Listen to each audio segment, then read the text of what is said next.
ಎಲ್ರಿಗೂ ನಮಸ್ಕಾರ. Welcome back to my channel. ಇಂದಿನ ವಿಡಿಯೋದಲ್ಲಿ ಭೈರವೇಶ್ವರನ ಕಾಲಾಷ್ಟಮಿ ಯಾವಾಗ, ತಿಥಿ ಸಮಯ ಯಾವಾಗ ಆರಂಭವಾಗಿ ಯಾವಾಗ ಅಂತ್ಯವಾಗುತ್ತದೆ ಹಾಗೂ ಪೂಜಾ ಸಮಯ ಯಾವಾಗ ಎಂಬುದರ ಬಗ್ಗೆ ಸಂಪೂರ್ಣ ಮಾಹಿತಿಯನ್ನು ತಿಳಿಸ್ಕೊಡ್ತೀನಿ. ಈ ದಿನದ ಮುಖ್ಯ ದೇವರು ಕಾಲಭೈರವ, ಅಂದರೆ ಶಿವನ ಉಗ್ರ ರೂಪ ಅಂತ. ಕಾಲಭೈರವನ ದೈವಿಕ ವಾಹನವಾದ ಕಪ್ಪು ನಾಯಿಗಳಿಗೆ ಹಾಲು ಮೊಸರು ತಿನ್ನಿಸುವುದು ಈ ದಿನದ ಒಂದು ವಿಶೇಷ ಆಚರಣೆ.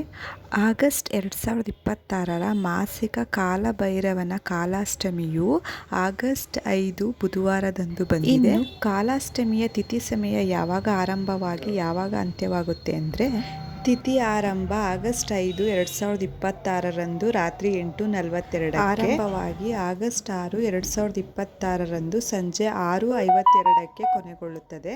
ಪೂಜಾ ಸಮಯವು ಆಗಸ್ಟ್ 5 ಮಧ್ಯರಾತ್ರಿಯಿಂದಲೇ ಪ್ರಾರಂಭವಾಗುತ್ತದೆ ನಿಶಿತ ಕಾಲದಲ್ಲಿ. ಹಾಗೆಯೇ ಸಾಸಿವೆ ಎಣ್ಣೆ, ಕಪ್ಪು ಎಳ್ಳು, ಸಿಹಿ ತಿನಿಸುಗಳನ್ನು ನೈವೇದ್ಯಕ್ಕಾಗಿ ಬಳಸಬಹುದು.